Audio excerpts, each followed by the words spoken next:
예. 아이고, 잠이 쏟아집니다. 책 읽다가 자는 시간 놓쳐가지고, 끊지를 못하게 해서, 중간에 딱 끊고 자야 되는데 끊지를 못해가, 아이고, 7시 반에 일하면 되니까, 4시간 자면 되겠지. 하다가, 또 읽다 보니까, 3시간만 자면 되겠지. 하다가, 그다음 못 자겠는 거예요. 오면서 버스 타고 오면서 1시간 잤습니다. 보통 수업 없는 날, 그 전날 그래. 보통 밤새 책 읽는데 오늘 좀 무리해서 읽다가 갔습니다. 우리 92쪽.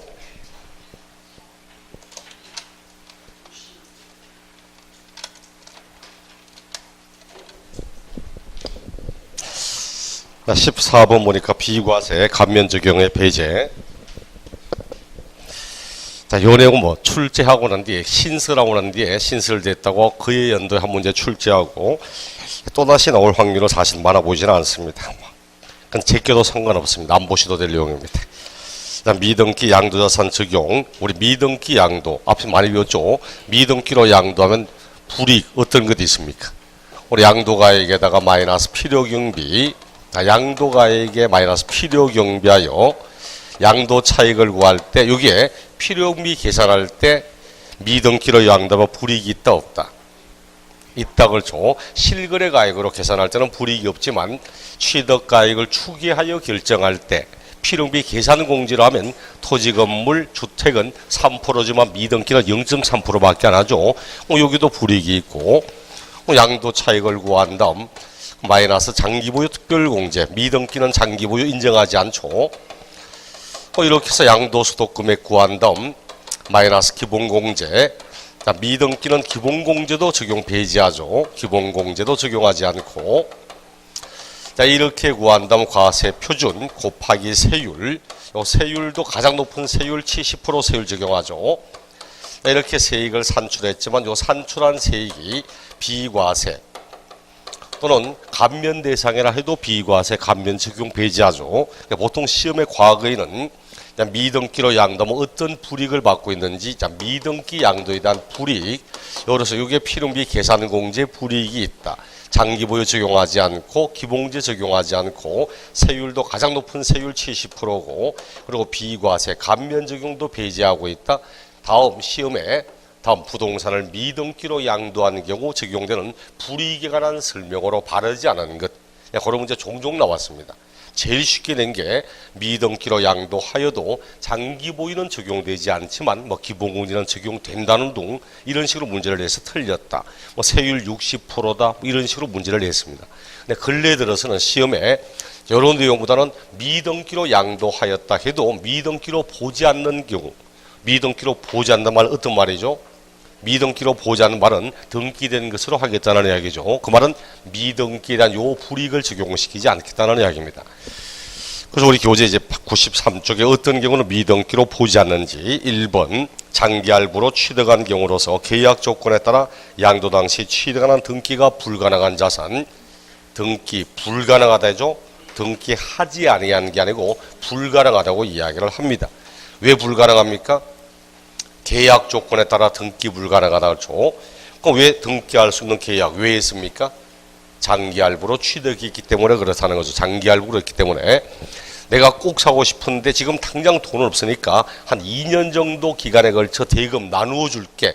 팔면 안 되냐? 그래서 못 팔겠다 합니다. 꼭 사고 싶은데 사정사정하네. 그럼 좋다. 내가 당신이 장기할부란 대신 내가 이런 계약 조건을 제시할 테니까 이걸 받아들이면 장기로 팔고 안 판답니다. 그럼 취득하기 위해서는 이 사람이 제시하는 계약 조건을 받아들일 수밖에 없고 그 계약 조건 때문에 등기할 수 없었다는 거지. 그렇죠? 의도는 의미는 내가 미등기로 하려고 했던 게 아니라는 이야기입니다. 불가피하게 어쩔 수 없이 등기할 수 없었던 사유가 있다 이런 거지. 요거는 고치려고 해봐야 13회 시험처럼 장기할부 대신 단기할부 이렇게 딱 한번 낸 적은 있습니다. 그 다음 두 번째 근래 들어서 가장 많이 나온 내용이죠. 법률 규정 법원 결정에 따라 등기 불가능했다. 최근 들어서 한 2번 정도 요 내용 가지고 문제를 내고 있죠. 장기보유 특별공제 문제 내면서 법률 규정 법원 결정에 따라 등기 불가능했던 것은 장기부의 특별공제 적용을 배제한다고 해서 틀린 지문 이렇게 내기도 했습니다. 또 최근 아마 작년인가 저작년에도 요 지문 내서 미등기로 보자는 사실을 알고 있는지 이런 걸 출제했고, 그 다음 네 번째 보니까 건축허가 받지 않아서 등기 불가능했던 1세대 1주택, 1세대 1주택 비과세유권 다 갖췄는데 무엇 때문에 등기 안 됐답니까? 그렇죠. 무허가로 지었기 때문에 건축허가를 받지 않고 건축했기 때문에 등기 불가능했던 1세대 1주택. 이렇게 세 가지는 모두 등기 불가능합니다. 이러이런 사유로 등기 불가능, 이러이런 사유로 등기 불가능. 근데 3번 보니까 농지 무엇 때문에 등기 안 됐답니까? 그러면 없잖아, 그렇죠? 양도소득세 비과세 농지 뭐죠? 비과세 농지, 교환분할하는 농지, 그다음 면제 대상 농지, 8년 이상 작용한 농지, 농지의 대토. 이렇게 비과세, 면제 대상 농지 무엇 때문에 미등기 이런 말 없잖아요. 그렇죠? 그래서 항상 농지는 어떤 사유로 인하여 미등기 되었던 관계없이 그대로 비과세, 면제 인정한다는 뜻입니다. 그러니까 시험에 농지 나오면 이제 비과세, 면제 대상의 농지라 하더라도 미등기로 양도하는 경우는 비과세 면제를 적용하지 않는다. 틀립니다. 농지만큼은 어떤 사유든 간에 등기와 관계없이 비과세 면제가 인정된다는 뜻입니다. 마지막 5번 상속에 따른 등기를 하지 않았다고 이야기하죠. 위에 1번, 2번, 4번은 모두 등기 불가능하다고 하는데 여기는 등기 불가능한 게 아니고 등기를 하지 않았답니다. 왜 안 왔답니까? 상속받았기 때문에. 우리 민법에도 상속, 공용징수, 기타 법률 규정은 등기하지 않아도 물권 변동된다고 있잖아요. 상속받았기 때문에 등기하지 않았는데 공공사업의 시행자에게 양도된다고, 수용된다고, 이렇게 어차피 수용될 게 확정된 상태에서 등기를 하게 한 다음에 등기를 받아가고 이럴 필요 없다고 보는 거지. 그래서 요 내용을 문제를 낼 땐 틀리긴 했는데 뭐 어떻게 낸다 했죠? 정려낸다고, 정려. 상속이란 말 대신 정려란 말로 고치는 것. 요 방법 외에는 없거든. 그래서 여기 딱 보시면 1번은 장기할부 대신 단기 고치는 거. 그 다음 5번은 상속 대신 그냥 정리하는 거. 4번은 뭘로 하겠습니까? 3번은 제가 이야기를 했고 농지는 4번은 어떻게 냅니까? 4번은 1세대 1주택 비과세 요건을 갖춘 경우라면 미등기라도 비과세한다. 이름 틀려. 1세대 1주택에 관한 내용은 등기 항상 건축허가 받지 않았기 때문에 등기 안 됐다는 그 내용만 인정하는 거지. 13회 시험처럼 1세대 1주택 비과세 요건에 해당하면 미등기와 관계없이 비과세를 적용하고 이래 가서는 안 된다는 뜻입니다. 반드시 어떤 사유로 인하여 등기가 되지 않았는지 그 사유가 반드시 명시되어 있어야 한다는 거죠. 그 다음 납세 의무자, 사실상 양도한 자가 내는 거고, 공유자산은 공유 지분권자가 자기 지분에 해당하는 만큼 납세 의무가 있고, 3번은 어른 돌아가셨는데, 어른 양도하셨는데 세금 내지 않고 돌아가셨다. 당연히 상속받은 자가 승계하여 세금을 납부할 의무, 이렇게 가지게 됩니다. 그래서 상속은 권리만 상속받습니까? 의무도 함께 상속받죠. 권리와 의무를 함께 상속받습니다. 그렇기 때문에 제가 이런 이야기 했죠. 어른이 딱 돌아가셨다. 근데 문제는 어른의 재산이 얼마가 있다는 건 대충 알아요, 실제. 되게 재벌이고 않은 이상은 우리 아버지가 집 하나 가지고 계시고 초원에 땅 있고 등등 이런 건 좀 알아도 어른이 빚이 얼마인가는 잘 몰라요, 실제. 제 집 어른들도 그렇거든. 왜? 자꾸 자식한테 내가 채무가 얼마 있는데 이런 이야기하면 부담 줄까 싶어서 농협에 대출 받은 거 있어도 말씀은 안 하시더라고, 옛날에도. 응? 영농자금 대출 받은 거 있고도 얼마를 대출받아 말은 안 합니다. 네, 부담 준다고. 차라리 말하는 게 훨씬 속 편한데 이대로 가셔봐. 이대로 가시면 촌집 하나 있고 등등은 아는데 빚이 얼마 있는 걸 알 수가 없어. 그래서 나중에 있죠. 이분 딱 돌아가시고 나면 금융기관에 가서 돌아가셨는데 금융기관에 각 우리나라 전체의 금융기관에 얼마의 채무가 있는지 확인해달라고 확인해 줍니다. 요거는 돼. 그럼 그게 싫으면 일단 무조건 뭐 해야 됩니까? 한정상속 승인 신청 무조건 하면 됩니다. 한정상속의 승인 신청 이걸 무조건 하셔야 돼. 실제 나중에 여러분이 몰라도 한정상속의 승인 신청하는 순간 돌아가신 고 받은 재산의 요 범위 안에서만 내가 채무를 이행하겠다. 이게 한정상속 승인이거든. 요것만 딱 해놓으면 아무 문제 없습니다. 그 다음 작은아버지 돌아가셨다, 큰아버지 돌아가셨다, 고모 돌아가시고 그냥 가서 뭐 까만 옷 입고 이게 아닙니다. 가장 가까운 친척 돌아가시면 반드시 상속 포기 신청을 해야 돼. 왜?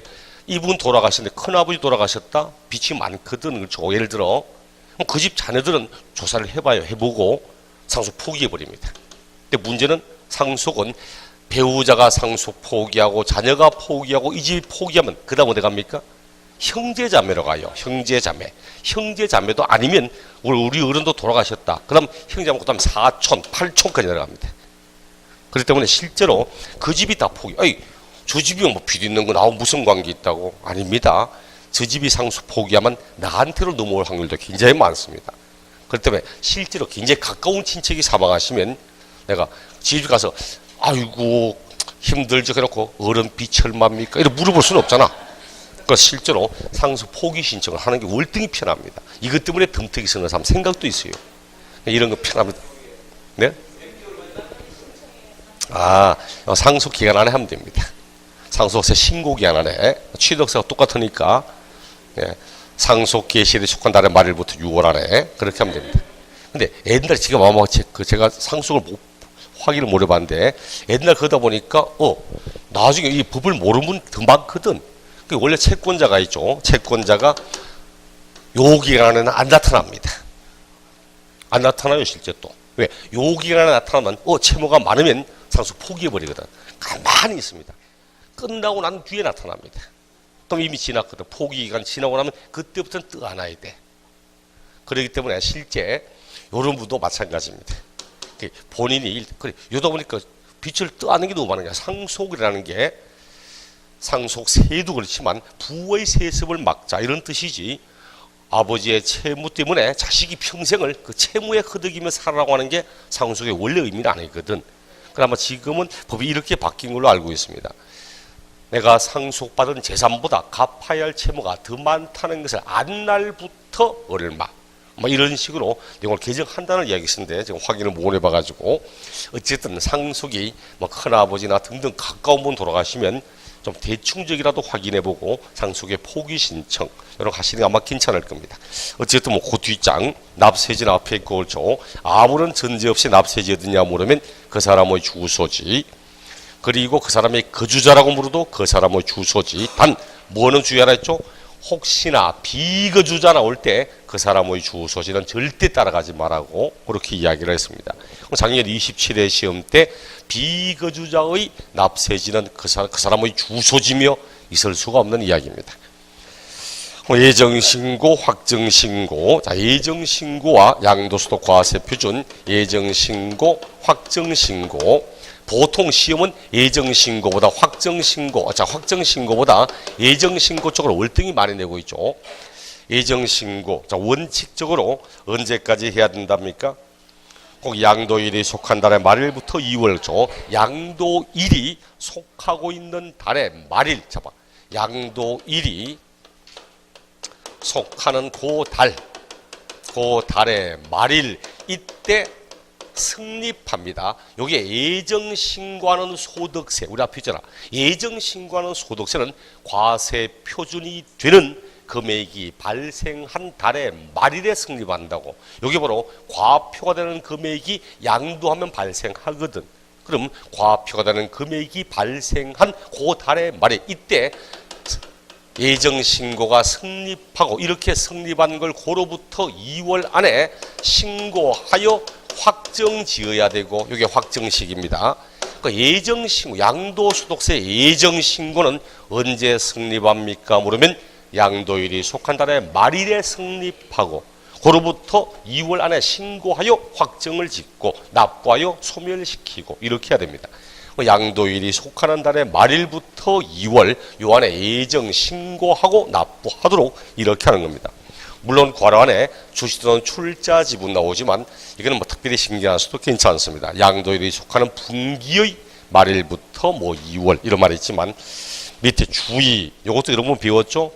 토지거래 허가구역 안에 토지거래 허가구역 안에 토지할 때는 대금 청산일 기준입니까? 허가일 기준입니까? 그렇죠. 정상적인 거래냐 아니냐에 따라 틀린다 했잖아. 이렇게 잖아. 허가를 받고 난 뒤에 정상적 허가 받고 난 뒤에 자산을 양도했다. 양도일은 대금 청산일이 양도일이잖아. 매매 등의 일반적 거래 대금 청산일. 정상적으로 거래하면 양도일 요날 기준으로 양도일이 속하는 일에 가지만 허가를 받지 않은 상태에서 먼저 대금이 청산되고 그 뒤에 허가를 받았다. 그럼 이때는 허가일이 속하는 이렇게 간다고. 그리고 혹시나 시험에 토지에 여기는 국토의 개임이 되어가는 법률에 따른 토지거래 허가구역 안에 토지를 양도하고 이렇게 해서 언제냐 물으면 허가일과 대금 청산일 그걸 비교하여 둘 중에 빠른 항상 뒤에 나오는 날 기준으로 요 날이 속하는 달의 말일부터 이렇게 이야기를 해야 됩니다. 그 다음 양도 차익이 없거나 양도 차손이 발생해도 신고해야 되죠. 요거 생각보다 시험에 상당히 자주 묻더라고요. 이거 속는 사람 이해가 안 되고 나는 이걸 왜 속습니까? 아니 차익이 없다. 아니 그러니까 어머니 아니 소득세는 원래 소득이 발생할 때 내는 거 아니냐고. 뭐 이익이 없는데 손해봤는데 왜 내냐고. 내라는 게 아니잖아. 그렇죠? 신고하라는 거지. 나는 이익 없다 손해봤다는 거 알지만 과세주체는 내가 이익 없는지 손해봤는지 알 수 없잖아. 손해봤다 이익 없다는 사실을 증명할 수 있는 자료를 갖추어 신고해야만 이익 없구나 손해봤구나 하는 거 안다는 것이. 그래서 항상 이익이 없고 손해봐도 신고해야 됩니다.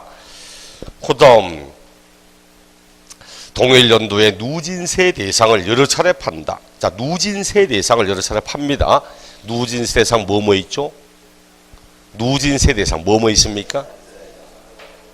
아니 주식 또는 출자 지분 파생상품 빼고는 다 원래 누진세잖아. 토지 건물 부동산 권리도 미등기 1년 미만 1년에서 2년 미만 요거는 투기성 거래거든. 원래 투기성 거래입니다. 미등기를 통한 투기 단기 매매 차익을 노리고 있는 투기적인 목적으로 부동산을 거래할 때는 중과세하는 성격으로 70%다 50%라는 거지. 등기도 되고 2년 이상 보유하고 정상적인 부동산의 거래라면 누진세를 씁니다. 주택도 원래 정상적 거래면 누진세 쓰고 기타 자산은 원래 항상 누진세 쓰고 그냥 항상 토지, 건물, 부동산 권리, 기타 자산, 부동산에 관련된 자산은 원래 누진세 쓰는 겁니다. 주식 또는 출자, 파생 상품은 누진세 없이 비례세만 쓰는 거고 양도소득세는 다른 소득과는 합산하지 않지만 양도소득끼리는 합산해야 됩니다. 그래서 우리 법은 같은 연도에 누진세 대상을 여러 차례 팔면 양도소득 금액을 합산하여 신고하라고 이야기를 합니다. 오늘 1월달에 토지 팔고 예정신고해서 9월달에 토지 팔고 예정신고했는데 합산하지 않고 따로따로 신고했습니다. 그럼 어떻게 해야 됩니까? 법에는 합산하여 신고하라고 돼 있는데 따로따로 해서 어떻게 해야 되죠? 그래서 뒤에 가면 확정신고할 때 예정신고한 사람은 확정신고하지 아니해야 할 수 있다. 다만 같은 연도에 누진세 대상을 2회 이상 양도한 경우로서 합산하지 않고 따로따로 했다면 그때는 예정신고하였다 해도 확정신고 새로 하라고 이렇게 이야기를 하는 겁니다. 예정신고 또는 납부하지 않을 때 가산세 이건 다 아는 이야기다죠. 신고 불성실 과소신고 10% 무신고 20% 부당한 무신고 40% 대신 부당 과소신고는 40%에다가 플러스 뭐 어쩌고 해서 10% 더한다고 이야기를 했죠. 그 다음 납부 불성실 하루 경고할 때마다 1일 1만 분의 3 그리고 위에 다시 올라가서 양도소득과 1번에 예정신고 납부는 신고하고 납부해도 세액 공제는 없다. 그렇죠. 신고 납부 하더라도 공제해 주는 건 없고 안 하면 가산세 이런 거 있죠. 그 다음 확정신고 언제까지 합니까? 다음 연도 하면 되셨죠. 다음 연도 5월 달에 5월 1일부터 5월 31일까지 확정신고 납부하는 거죠. 그리고 이제 2번 방금 봤듯이 예정신고한 사람은 확정신고 하지 않아야 할 수 있지만 단 예정신고한 자가 확정신고한 내용과 다르다면 신고해야 됩니다.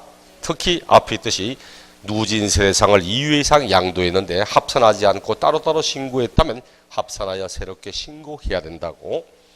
그 다음 확정신고 납부하지 않을 때 가산세 가산세야 원래 똑같으니까 예정신고와 똑같습니다. 단 그 밑에 밑줄 찾고서 예정신고와 관련하여 무신고 납부불성실 자, 예정신고 때 신고 안 했다고 무신고 가산세 적용 받았습니다. 납부 안 했다고 납부불성실 가산 적용 받았습니다. 이렇게 애정신고와 관련하여 요 두 가지가 가산됐다면 확정신고에 대해서는 또다시 가산세를 부과하지는 않습니다. 여기 아마 23회인가 24회 시험 때 애정신고와 관련하여 무신고가산세가 적용된 경우라도 확정신고 시 다시 적용될 수 있다. 틀린 정답. 뭐 이렇게 낸 적도 있습니다. 자, 이런 내용들이고, 그 다음 양도소득세 분납. 뭐 분납할 거 없네. 딱 요거나. 우리 종합부동산세, 재산세는 납부세액 얼마 초과되면 분납 신청합니까? 500. 양도소득세만 1천만 원입니다. 그렇죠? 양도소득세는 1천만 원 초과할 때 분납 신청할 수 있습니다. 나머지 중간반은 다 똑같을 거고 언제까지 분납한다? 2월. 그렇죠? 재산세만 45일이지 종합부동산세와 양도소득세, 국세는 2월 안에 분납하고 지방세인 재산세만 45일 이렇게 합니다. 이게 종합부동산세와 비교한다면 결국은 금액 차이밖에 없어. 이런 걸 볼 때 여기 500만 원, 500만 원, 45일, 여기 2월, 여기 1천하니까 똑같은 분납인데 보유 과정의 세금은 모두 500인데 이 하나만 1천 하니까 시험 진짜 쉽게 내면은 요놈 500 내든지 요놈 1천 내든지 날짜 바꾸든지 이렇게 하는 거지. 그렇죠? 그 다음 금액 비율을 뭐 얼마를 분납하는가 빠나잡아 1000만 원 초과하는데 2천이 하다 2천도 초과하고 있다 이러면은 요 얼마 내야 돼? 납부기 하나네? 패턴이잖아 이거. 납부기 하나에 최저 요금액은 내야지. 최저 1천은 내고 그렇죠? 요놈 나오면 최저 절반은 내고 이게 끝이잖아. 여기 이제 500 초과 1천원만 최저 500원 내고 1천 초과 최저 절반은 내고 하듯이 금액만 다른 거지. 패턴은 똑같습니다. 일단 앞에 딱 시작하면 최저 이 금액은 낸다. 이 금액 초과된다. 최저 절반은 낸다. 이렇게 이야기를 하죠. 그 다음 뒷장을 넘겨보니까 부가세. 우리 소득세 뒤에는 원래 부가세 없죠. 소득세 뒤에는 원래 부가세가 없다. 다만 소득세 감면받으면 농특세 20% 나오는 거고 물납은 작년부터 폐지가 됐고 물납을 왜 폐지했겠습니까? 작년부터 물납 이겁니다. 수용돼서. 수용되면 반드시 보상을 금전받아야 됩니까? 공공용지에 보상 채권 받을 수도 있잖아요. 근데 보상 채권 받았는데 수용도 양도거든 양도소득세 내야 돼. 양도 내라는데 금전 안 받았습니다. 채권 받았습니다. 근데 금전 납부하라면 금전 없잖아. 보상 채권 받았는데 그래서 당신이 낸 요 채권으로 납부할 수 있다. 요게 양도세 물납이었습니다. 상당히 합리적인 것 같아. 문제는 최근 10년 이내에 수용됐다고 양도세 내는데 채권 납부한 사람 단 한 명도 없습니다. 왜 그럴까? 채권 받아가는 사람도 없거든. 다 현금 받아가지. 채권 받아간 순간부터 최저 2, 3년 동안 금전 못 찾고 묶여버리거든. 그러니까 결과적으로 전부 금전 받아가지. 채권 받아가는 사람 자체가 없기 때문에 의미는 상당히 좋은 의미 같은데 보상을 금전 받지 채권 받는 사람 없더라는 거야. 법원이 있는데 유명무실하니까 사문화된 거나 똑같더라고. 그게 없애버렸습니다. 여기까지 우리 양도소득세고 부동산 매매업, 그 다음 건설업, 부동산 임대업 나오죠. 이렇게 보시라 해서 주택, 건설업, 주택 신축 판매업이죠. 주택 신축 판매업. 부동산 매매업, 부동산 매매업. 그리고 이제 부동산 임대업 할 때 전부 업이잖아, 그렇죠? 건설을 업으로 하고 있다. 신축을 판매업으로 하고 있으니까 사업이죠. 사업소득이다. 그렇죠. 부동산 임대업도 마찬가지고 모두 사업소득입니다. 다 사업소득으로서 양도소득이 아니지. 사업소득이 되면 종합소득에 합산하죠. 종합소득에 합산합니다.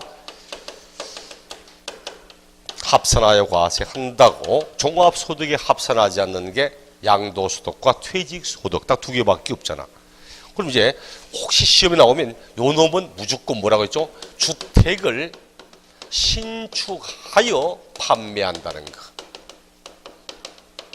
그 진짜 말 그대로 제목반전돼. 주택 신축 판매업이니까 뭘 짓습니까?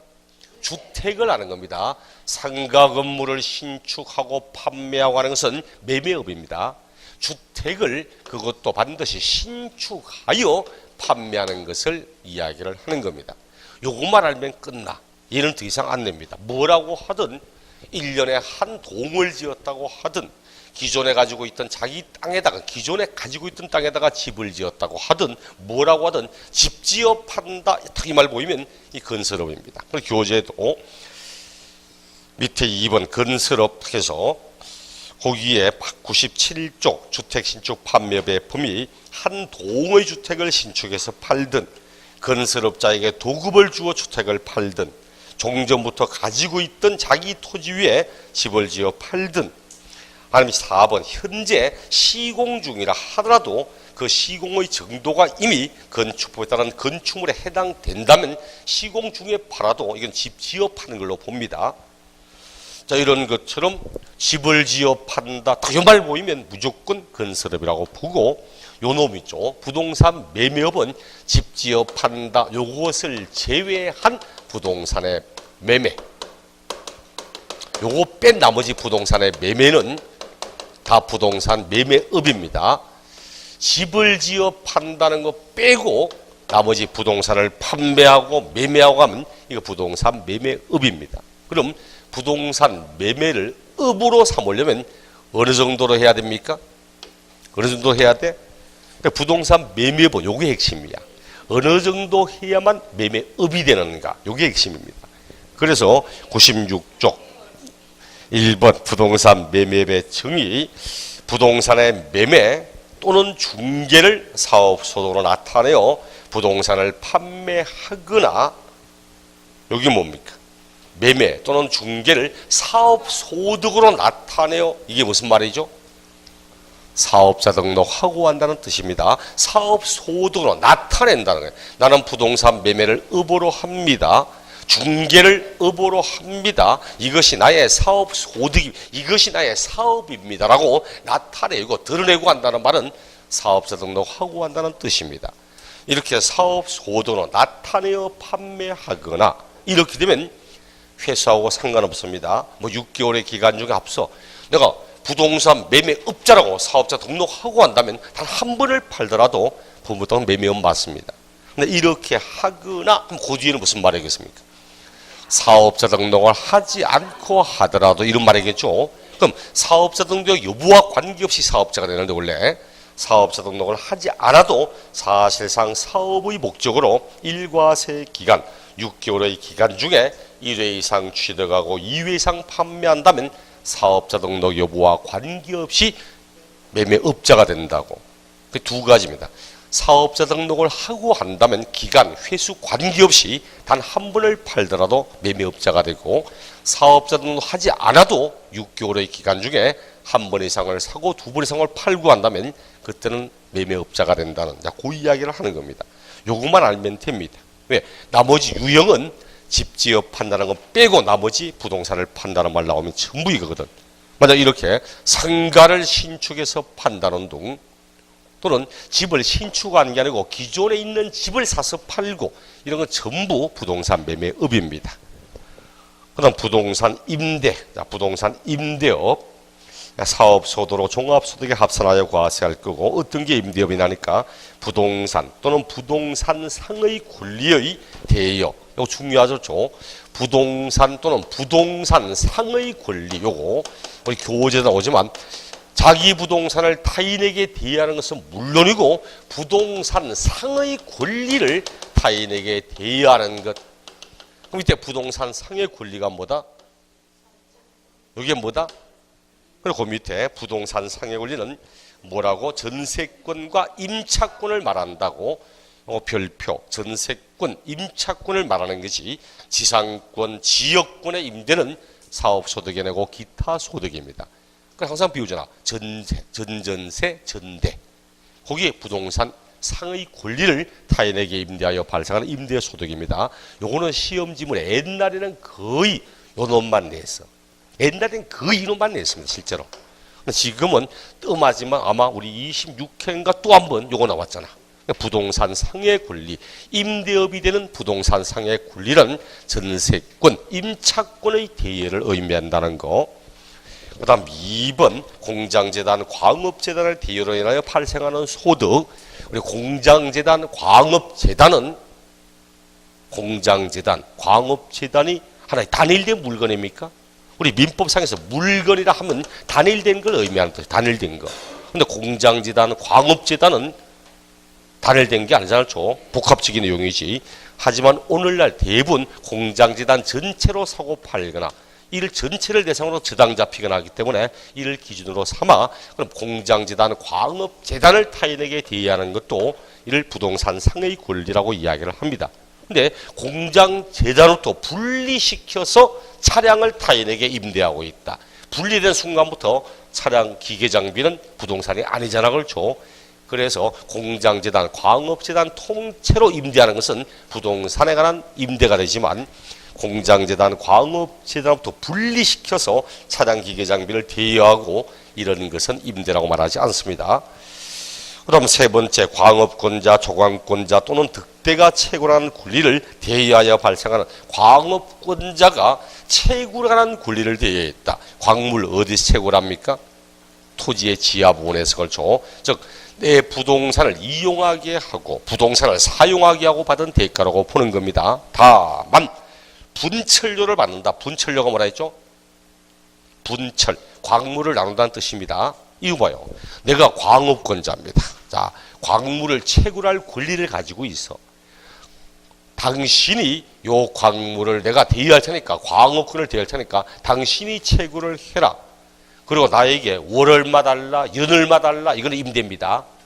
근데 나는 광업권을 일단 허가는 받았는데 광산 개발에 관한 노하우는 없어. 근데 이 양반은 오랜 세월 광산 개발에 상당히 많은 경험을 가진 사람이야. 야, 내가 자본되고 광업권 될 테니까 네가 기술돼서 나하고 동업하자. 생산된 수익을 일정 금액 나누어 가지자. 이게 분철료입니다. 이거는 임대하는 게 아니거든. 공동사업을 영위하는 거지. 그래서 분철료를 받는다. 딱 요 말 나오면 이거는 임대가 아니라는 거. 나머지 뭐 자기 부동산을 타인의 담보로 이용하게 하고 대가받고 있다. 내 부동산을 이용하게 하고 사용하게 하고 그다음 광고용으로 이런 거 많이 보잖아요.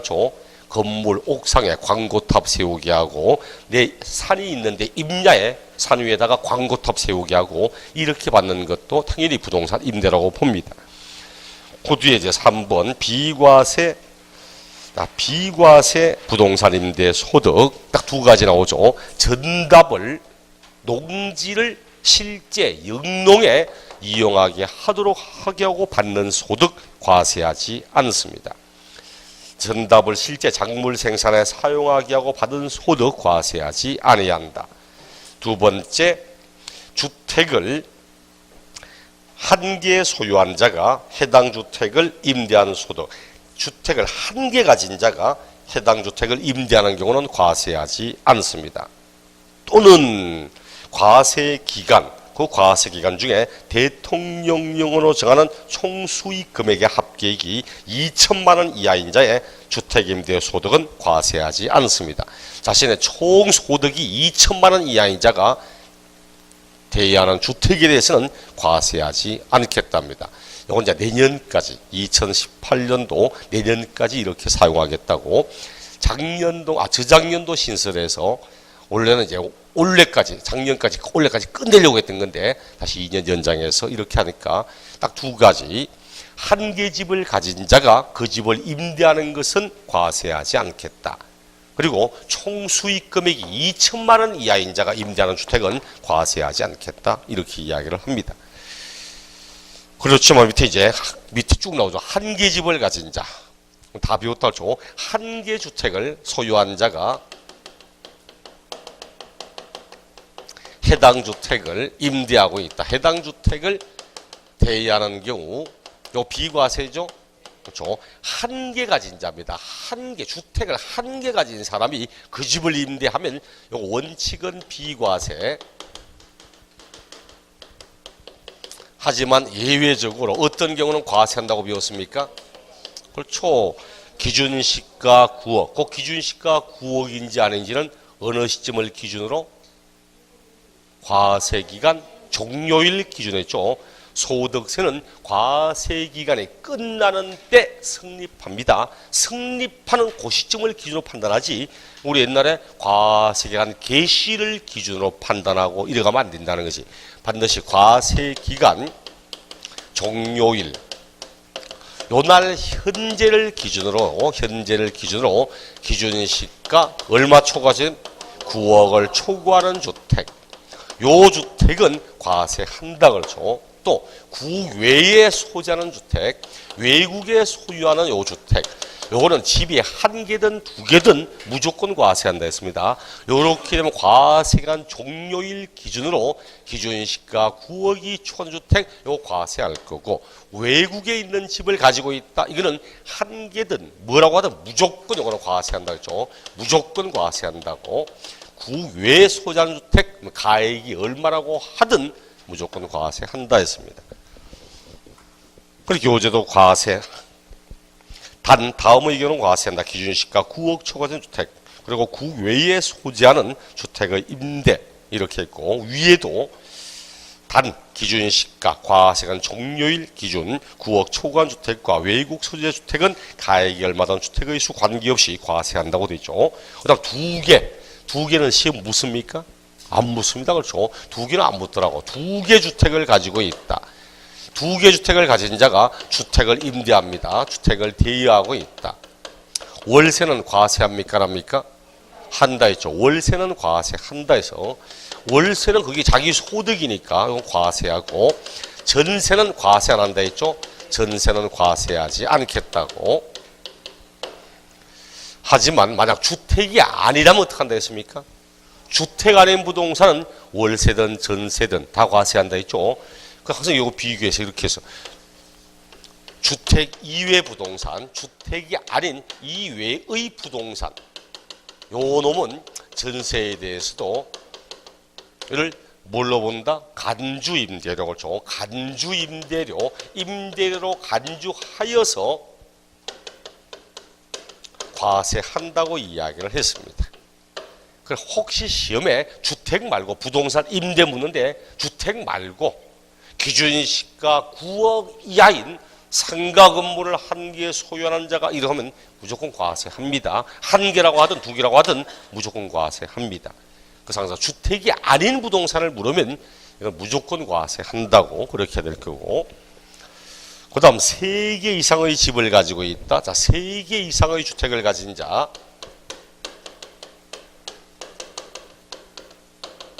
주택을 대여하고 있습니다.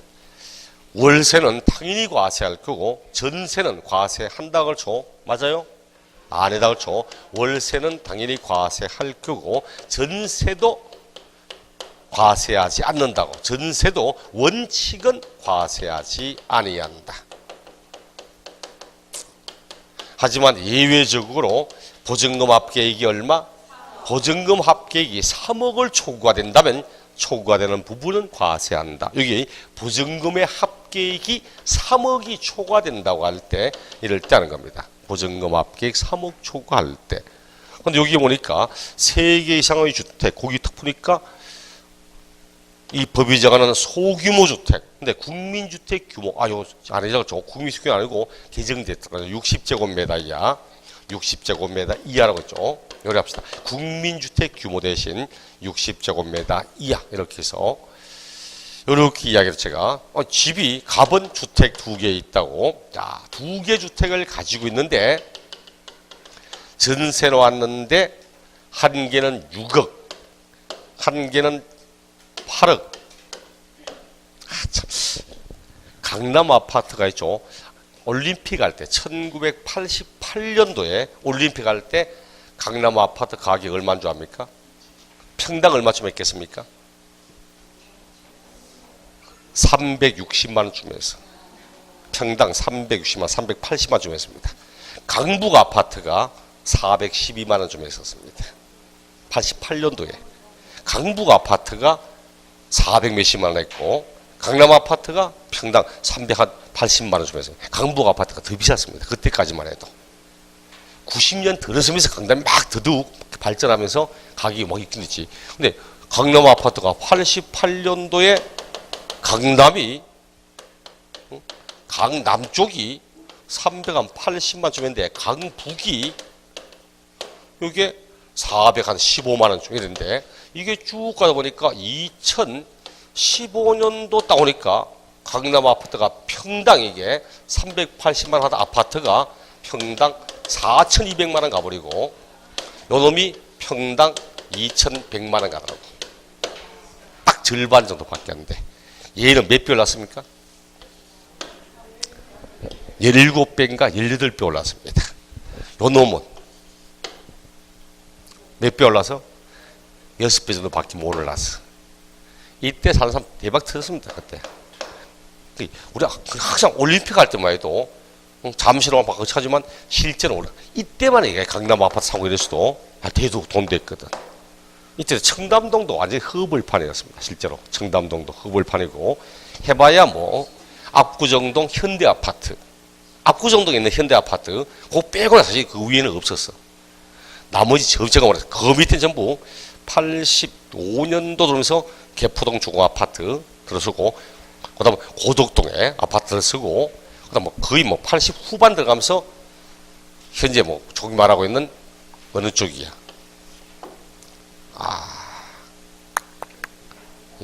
뇌세포가 되게 죽는 것 같아 이거.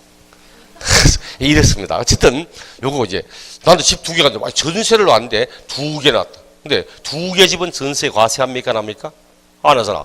2개 집에 대해서는 전세 과세 안 하거든. 3개부터 과세되는 거지 합계액이. 근데 을은 어떻게 해서? 을은 3개를 가지고 있는데 한 개는 전세 2억에, 한 개는 전세 1억 5천에, 한 개는 전세 뭐 1억에 3개 났는데 이 양반 3개 이상의 집을 가지고 있다. 전세 보증금 합계액이 4억 5천이잖아. 3억 초과니까 과세. 이 사람은 과세하고 이 사람은 과세 안 하거든. 이 사람 억울하잖아. 그렇죠? 따지면 이 사람 전세 금액이 14억이고 이 양반 해봐야 4억 5천 밖에 안 돼. 이거는 과세하고 이건 과세 안 하잖아. 억울하다. 그래서 나온 말이 그럼 좋다. 그 집 가운데서 요 가운데 국민주택이 아니 이제는 60제곱미터 이하로 기준시가 3억 이하인 집이 있다면 주택 숫자에 포함시키지 않겠다. 이렇게 이야기를 한다는 거죠. 그럼 이제 결과적으로 밑에 주택수의 판정 한 개인지 두 개인지 세 개인지 몇 개인지 따져봐야지. 그렇죠? 주택수의 판정할 때는 다가구 주택 혜택 줍니까? 불이익 줍니까? 혜택. 한 개가 혜택입니까? 여러 개가 혜택입니까? 여기는 한 개지. 그래야만 한 개 집을 가진 자가 이래서 비과세하지. 그래서 원칙은 한 개의 주택으로 본다. 다만 구분 등기가 되어 있다. 구분 등기됐다는 말은 독립부동산이잖아. 그렇죠? 구분 등기됐다고 말하면 각각의 내용으로 보고 아니면 그냥 다가구 주택 하면 한 개로 본다. 이렇게 이야기를 해야 됩니다. 그 다음 공동 소유하는 주택. 공동으로 소유하면 지분이 가장 큰 자의 주택으로 계산합니다. 요거라면 참 많이 틀려.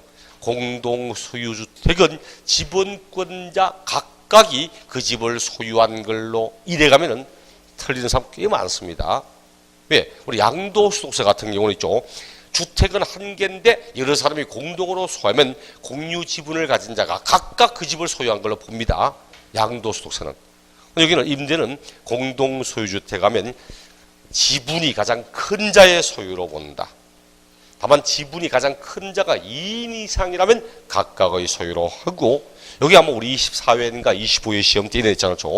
갑과 을이 공동으로 소유하는데 40% 대 60% 이렇게 소유하는데 이 경우 갑과 을 각각 그 주택을 소유한 걸로 주택수를 계산한다. 틀렸다. 정답. 왜? 지분이 가장 큰 자의 소유로 보는 거지. 이렇게 계산하는 거다. 다가구 주택. 그 다음 본인과 배우자가 각각 집을 가지고 있다. 주택수를 따질 때는 합칩니까? 합치지 않습니까? 합친다고 그렇죠. 합쳐 계산하고 있죠. 그 다음 임차, 전세받은 주택 이렇게 이야기했죠. 갑소유주택입니다. 갑소유주택인데 요 주택을 을이 임차받아서 그 상태에서 다시 타인에게 전대했습니다. 또는 갑소유주택인데 을이 이 집을 전세 얻어서 타인에게 전전세를 놨습니다. 요 집은 을 소유의 주택 수에 포함한다, 안 한다? 한다, 그렇죠. 합니다. 그래서 여기 임차 또는 전세받은 주택을 전대하거나 전전세하는 경우 임차인 또는 전세받은 자의 주택으로 계산한다고 이렇게 이야기를 하는 겁니다. 다 했네. 한 시간에 끝나보네. 자, 집에 갑시다 이제. 네, 옛날에 이런 말 했죠. 피그말리온. 피그말리온 효과. 많이 들어봤죠? 네. 내가 원하는 대로 이루어진다는 거. 내가 간절히 소망하고 간절히 바라면은 그 내가 원하는 대로 이루어진다. 다른 사람 말하기는 이제 올포터라는 사람은 이걸 기대의 이론 이렇게 이야기하고 등등 여러 가지 말들. 피그말리온 효과. 항상 긍정적 사고를 가진다는 뜻입니다. 내가 원한다. 아, 내가 되겠지. 될 것이다. 이래 생각하면은 되지만 에이, 되겠냐? 나는 안 될 건데. 실제로죠. 옛날에 진짜 한 17년 전인가 그쯤에 한번 제가 부산에 서면에 딱 한 번 강의한 적이, 부산 서면 쪽에 딱 한 번 강의한 적이 있었는데, 아, 희한하더라고. 어느 달부터 학생들 몇 명이 안 나오더라고. 그 옆에 사람 물어봤어요. 아니, 갑자기 수강생 몇 명 안 보이는데, 왜 안 나오냐니까, 서면에 요 학원 인근에 유명한 점집이 있답니다. 점집이. 진짜입니다. 이게 점집이 있답니다.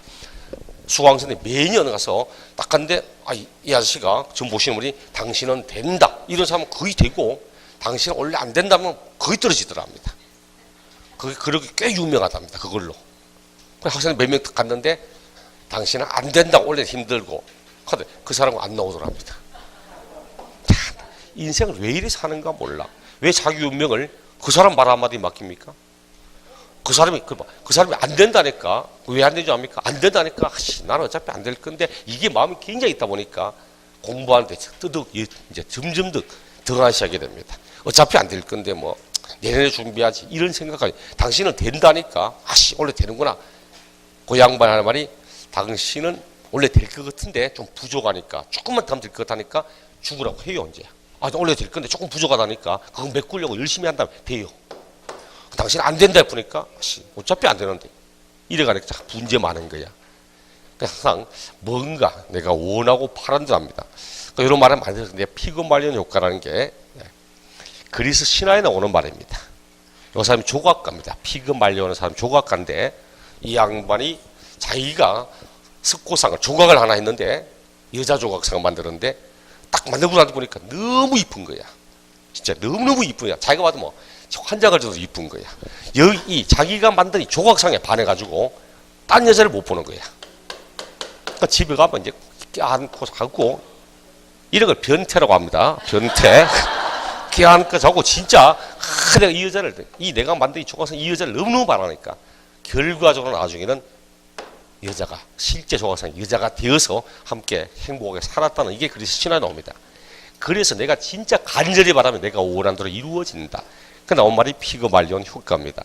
우리도 안 될 거다 이런 것보다도 될 거다, 긍정적 사고로 된다는 생각하에 열심히 모시면 될 겁니다. 잠시 후에 이제 시험지 내드릴 거니까 16문제 딱, 우리 세법 16개니까 16문제 시험 딱 치고 그거 이제 풀이하고 이렇게 하겠습니다. 네.